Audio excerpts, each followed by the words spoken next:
कहानी की स्टार्टिंग में वुसु राज्य को दिखाया जाता है, जिसके अंदर में बहुत सारे छोटे छोटे राज्य आते हैं जो कि वुसु राज्य के लिए बहुत सारे इनाम लेकर आए होते हैं। जब वो लोग अपने इनाम राजा को दे रहे होते हैं, उस टाइम पे राजा की बेटी तुरंदूत वहाँ आकर खेलने लगती है। खेलते टाइम उसके पैर में कालीन का एक वूल अटक जाता है, जिससे वो गिर जाती है और उसके खून निकलने लगता है। तो राजा अपने लोगों से कहते हैं इसे पूरा करो। तो इसमें बहुत कालीन नहीं, वुसु राज्य का मैप था और वो छोटा सा हुल एक मालवीय नाम का राज्य था जो कि अभी तक वुसु राज्य का दोस्त नहीं बना था। तो राजा के कहने पे राजा का सेनापति बोयान मालवीय की ओर निकल जाता है। इधर मालवीय में मालवीय के राजा के पास 3 कंगन थे, जो कि एक राजा के हाथ में, एक रानी के हाथ में और एक उनके राजकुमार कैलाश के हाथ में था। 2 कंगन उन्हें उनके पूर्वजों से मिले थे, जिन्होंने उनके बताया था कि ये तीनों कंगन कभी भी एक इंसान के हाथ में नहीं आना चाहिए। अगर इन्हें एक साथ पहना दे तो उस इंसान को एक बहुत बड़ा श्राप मिलेगा। उनका बेटा मास्टर ज़ू से तलवारबाजी सीख रहा होता है कि तभी वहाँ पर हमला हो जाता है, जिसमें वो सारे लोग मारे जाते हैं और वो कंगन बोयान के हाथ लग जाते हैं। तभी तुरंदूत को दिखाते हैं जिसका बर्थडे होता है, तो बहुत सारे लोग उसके लिए गिफ्ट लाए होते हैं, जिनमें वो कंगन भी होते हैं। वो उनमें से 2 कंगन एक एक हाथ में पहन देती है और तीसरा कंगन अपने पिता विदा कर देती है। तो उसके पिता उसके हाथ में से वो दोनों कंगन उतार कर वो तीनों बंधन एक साथ उसके हाथ में पहना देते हैं, जिसके कुछ देर बाद 2 कंगन तुरंदूत के हाथ को जकड़ लेते हैं और उसके बहुत दर्द होने लगता है। अचानक से उसको सारे कलर दिखना बंद हो जाते हैं और वो बेहोश हो जाती है। तो मास्टर ज़ू राजकुमार को लेकर वुसु में आ जाते हैं, जहाँ आकर उसे पता लगता है कि उसकी बीवी मर चुकी है और उसकी बेटी लियो काफी बड़ी हो गई थी। इधर महल में एक आंतरिक राजा को बताता है कि ये कंगन 15 की उम्र के बाद ही उतारे जा सकते हैं और वो भी राजकुमारी के प्रेमी के द्वारा। हर कंगन में एक पहेली है, जिसका सही जवाब उनके प्रेमी को देना होगा। अगर जवाब गलत हुआ तो उनके प्रेमी की जान चली जाएगी। साथ ही वो बताता है कि ये कंगन राजकुमारी का खून चूसते रहेंगे। 18 साल की उम्र तक के लिए अगर नहीं उतारा गया तो वो मर जाएंगी, जिसके बाद राजकुमारी के जन्म पर आतिशबाजी की जाती है, जो कि काफी खूबसूरत और कलरफुल थी। लेकिन तुरंदूत को तो वो ब्लैक एंड व्हाइट में दिख रही होती है। इधर मास्टर ने राजकुमार का नाम नील रख दिया था क्योंकि इसकी आंखें ब्लू थी। वो दोनों लोग भी नीचे से आतिशबाजी देख रहे होते हैं। तभी हमें 23 साल बाद का टाइम दिखाया जाता है, जहाँ नील आतिशबाजी का पाउडर बनाने की कोशिश कर रहा होता है कि तभी वहाँ पर लिवियर आ जाती है और उसे आतिशबाजी का पाउडर बनने वाले कारखाने में लेकर जाती है, जहाँ शाही परिवार की आतिशबाजी का पाउडर बनाया जाता था। वहाँ सबके लिए जाना मना था। उन दोनों को वहाँ कुछ सिपाही देख लेते हैं, कभी दोनों उनसे भागते हुए गुफा में छिप जाते हैं। वो गुफा नहीं एक रास्ता होता है, तो वो उसकी ओर चल देते हैं। इधर सेनापति बोयान राजकुमारी तुरंदूत को तलवारबाजी सिखाने आया था, लेकिन तुरंदूत मना कर देती है। तो वो कहता है ये राजा का हुक्म है। तभी राजकुमारी उसे अपनी पावर दिखाती है, जो कि उसे उन कवनन से मिली थी, जिससे वो बहुत तेजी से भाग सकते थे। उसके बाद वो लोग लड़ते हुए बाहर चले जाते हैं, जहाँ बोयान राजकुमारी को पकड़ देता है कि तभी उस रास्ते से नील बाहर आ जाता है और उससे कहता है कि तुम कैसे इंसान हो जो कि एक औरत को मार रहे हो। तभी नील उससे डरता है, तो बोयान पहचान लेता है कि नील को ज़ू ने सिखाया है। वो बताता है ज़ू और बोयान का मास्टर एक ही था। तभी वो नील से फिर से लड़ता है और उसे मारने वाला होता है, लेकिन राजकुमारी उसे बचा लेती है। तभी बोयान वहाँ से चला जाता है, पर राजकुमारी नील से कहती है कि अब से मुझे तुम तलवारबाजी सिखाओगे। तभी नील राजकुमारी को सिखाने आता है, लेकिन राजकुमारी उसे बताती है यहाँ पर सिर्फ शाही सिपाही आ सकते हैं। तभी नील एक शाही सिपाही बन जाता है और राजकुमारी को सिखाने लगता है। तो एक दिन राजकुमारी नील से कहते हैं कि तुम फुल मून वाले नाइट को मेरे पास मत आना, तो मुझे उस दिन सिखाने के लिए नहीं आना। तभी अगले दिन जब नील राजकुमारी को सिखा रहा होता है, तो उसका हाथ कंगन पे टच हो जाता है, तो उसे कुछ फ्लैशबैक दिखते हैं, जिसके बाद वो राजकुमारी से कहता है ये कंगन बहुत पावरफुल है। लेकिन राजकुमारी उसे बताती है कि ये उसके लिए श्राप है, वो इससे नफरत करती है। उसके बाद ना मैं बोयान को दिखाते हैं, जो कि उसी तांत्रिक के पास आया होता है, जहाँ बोयान जादू के थ्रू अपने आप को पावरफुल बनाना चाहता था, लेकिन वो काम नहीं करता है। तो बोयान तांत्रिक पे काफी गुस्सा होता है, तो तांत्रिक उसे कहता है कि तुम राजा की बेटी से शादी कर लो, जिससे ये साम्राज्य तुम्हारा हो जाएगा। तो बोयान को ये आइडिया अच्छा लगता है। जब नील दी और उसे कहता है कि वो जब भी मास्टर से सेनापति बोयान के बारे में बात करता है, तो मास्टर उसकी बात का जवाब नहीं देते हैं और बात को बदल देते हैं। कुल्लू ये बताती है कि उसे अपने पिताजी के मुंह से सुना था कि वो बहुत बुरा इंसान है, तुम उससे दूर रहना चाहिए। वो कहती है बल्कि पिताजी तो ये भी नहीं चाहते हैं कि तुम महल में जाओ। लेकिन नील फिर वहाँ चला जाता है और बुफुटमून की रात होती है। वो देखता है कि राजकुमारी वहाँ बंधी हुई होती है। उसे लगता है कि उसे किसी ने बांधा है तो वो उसे खोलने लगता है। हालांकि राजकुमारी उससे अपने आप को खोलने को मना कर रही होती है। जब राजकुमारी खुल जाती है तो उस पर कंगन का श्राप हावी हो जाता है और वो नील को मारने लगती है। लेकिन वो किसी तरह से अपने आप पे काबू कर नील से कहती है यहाँ से चले जाओ और कभी वापिस नहीं आना। तो नील वहाँ पे चला जाता है। अगले दिन एक राजकुमार टर्नडोट को देखने आता है। ये खबर टर्नडोट उसके पिता देखते हैं। तो राजकुमारी राजा से कहती है कि इसका भाई मेरी वजह से मारा था, तो ये राजकुमार मुझे देखने के लिए कैसे आ गया। जिसके बाद हमें नील और लियोर को दिखाते हैं जो कि मार्केट में होते हैं, जहाँ हमें पता लगता है कि लियोर नील को काफी पसंद करती है और लियोर को चोरी करने में भी बहुत मजा आता है। इसलिए वो अपने दोस्तों के साथ में मिलकर राजकुमार का खंजर और पैसे चुरा लेती है, जिस वजह से राजकुमार और उसका एक सिपाही उनके पीछा करने लगता है, जिससे पूरे मार्केट में उथल पुथल मच जाती है। उनकी भागम भाग में राजकुमार के ऊपर एक बांस का बना हुआ ढांचा गिरने लगता है, लेकिन नील उसे बचा लेता है। जिसके बाद नील देवर से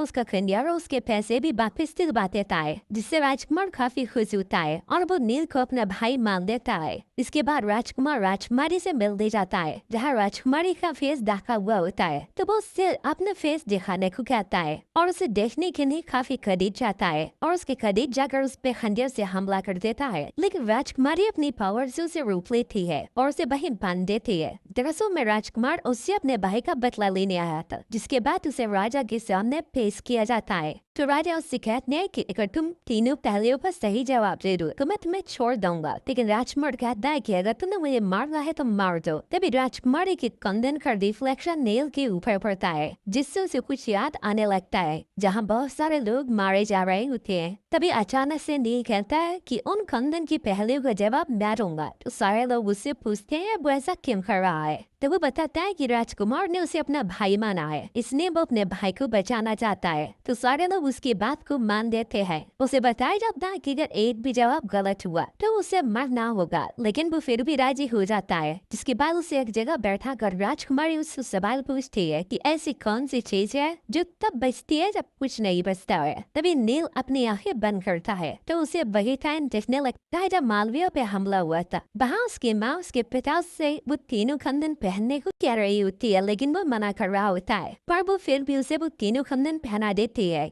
जिससे उसके अंदर बहुत सारी खतरनाक सी पावर आ जाती है। वो लोग को बहुत बुरी तरह से मारने लगता है और ये देखते देखते नील का टाइम खत्म हो जाता है। तो उसे खोलते हुए तेल में डाला जा रहा होता है कि तभी वो फिर से अपनी आंखें बंद करता है। तो उसे फिर से उसकी माँ दिखती है जो कि उसे कह रही होती है कि तुम अपने मास्टर के साथ जाओ, तुम ही हमारी आखिरी उम्मीद हो। तो नील एकदम से जवाब देता है कि वो चीज उम्मीद है, जिससे टर्नडोट का एक कंगन टूट जाता है। लेकिन टर्नडोट ऊपर महल में थी, इसलिए नील को तेल में फेंक दिया जाता है। लेकिन मास्टर उसे बचा लेता है कि तभी आतिशबाजी के थ्रू टर्नडोट इशारा कर देते हैं कि जवाब ठीक है। जिसके बाद नील की बहुत तारीफें उठती है। राजा हुस टूटे हुए कंगन के टुकड़े दिखाए जाते हैं, जिसे देखकर राजा बहुत खुश होते हैं और कहते हैं कि अगर बुलाकर तीनों जवाब सही दे देगा तो उससे कोई फर्क नहीं पड़ता है कि वो कौन है, मैं उसके साथ ही राजकुमारी से कर दूंगा। ये सुनकर बोयान को बहुत गुस्सा आता है। वो उस कंगन में से एक टुकड़ा चुरा लेता है और अपने एक आदमी को हुक्म देता है कल चाहे वो लड़का सही जवाब दे या गलत जवाब दे, लेकिन आतिशबाजी नहीं होनी चाहिए। तभी अगले दिन उससे दूसरा सवाल पूछा जाता है, जिसके बाद दूसरे से अपनी आंखें बंद करता है, जहाँ वो देखता है कि उसके पिता बोयान के लोगों को मारने के बाद में अपने लोगों को भी मार रहे होते हैं। वो कंदन का शराब उन पे उस तरह से हावी हुआ होता है कि उन्हें अपने लोग में और दुश्मनों में कोई फर्क पता नहीं चल रहा होता है। उसकी माँ से मास्टर के साथ भेज देती है कि तभी उसका बाप उसकी माँ को भी मार देता है। जिसके बाद उसका टाइम खत्म हो जाता है। वहाँ बारिश हो रही होती है। नील को